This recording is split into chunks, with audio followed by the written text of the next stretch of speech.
Hello बच्चों, स्वागत है आपका अपने यूट्यूब चैनल पर। बच्चों, आज हम हिंदी का पुराना वर्ग 3 का एक गद्यांश हल कर रहे हैं। तो आइए हम सीखते हैं कि यह विभिन्न टेट एग्जाम में गद्यांश पूछे जाते हैं, इनको कैसे हल करते हैं। तो आइए शुरू करते हैं। जैसे कि यहाँ पर दे रखा है, निम्नलिखित काव्यांश को पढ़कर नीचे लिखे गए प्रश्नों के सही विकल्प चुनकर उत्तर दीजिए। इस प्रकार हमें एक गद्यांश दे रखा होता है जिसे हम पढ़ेंगे। सच हम नहीं, सच तुम नहीं, सच है महज संघर्ष ही, संघर्ष से हटकर जिए तो क्या जिए, हम या कि तुम।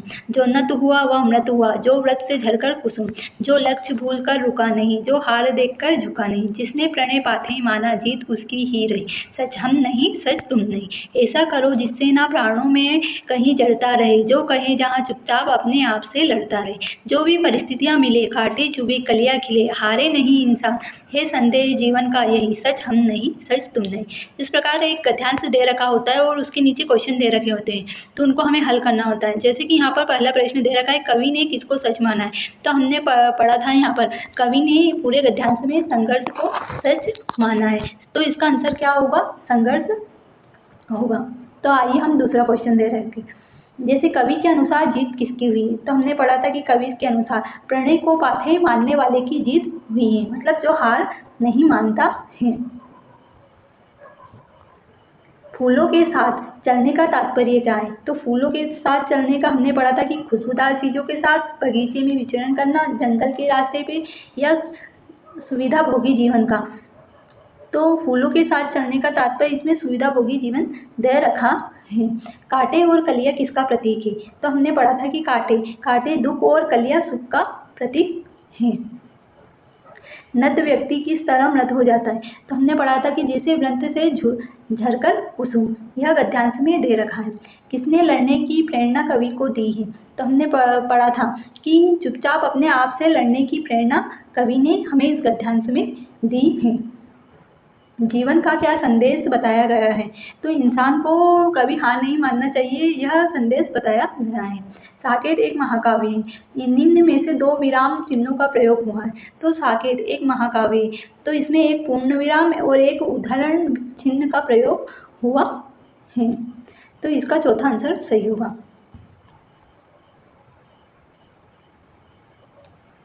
यहाँ पर दे रखा है कि यह उद्धरण चिन्ह और यहाँ पर पूर्ण विराम चिन्ह है।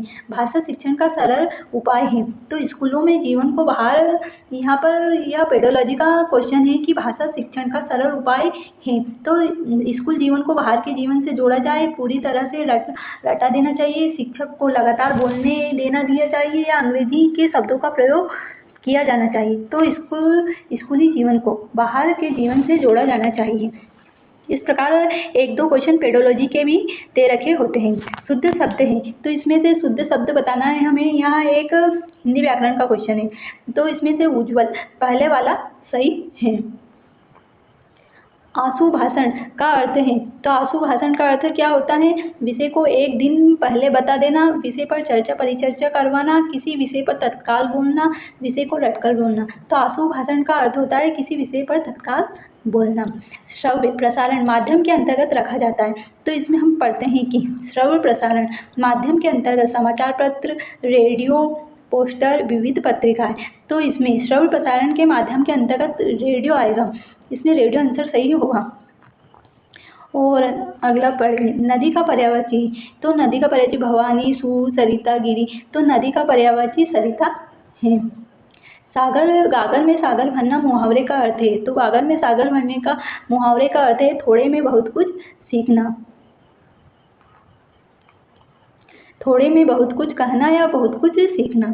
कंगाली में आटा गीला लोकोक्ति का अर्थ होता है, तो इसमें होता है कि कष्ट पर कष्ट आना या कष्ट पर कष्ट करना, मतलब हमें पहले से कोई दुविधा है और एक और दुविधा आ जाए तो इसको हम कंगाली में आटा गीला कहते हैं। धन्यवाद बच्चों। इस प्रकार हमने पढ़ा कि इस प्रकार के गद्यांश आते हैं, इनको इस तरह से हल किया जाता है। अगर आपको अच्छा लगा हो तो हमारे चैनल को लाइक एंड सब्सक्राइब कर जरूर जाएं।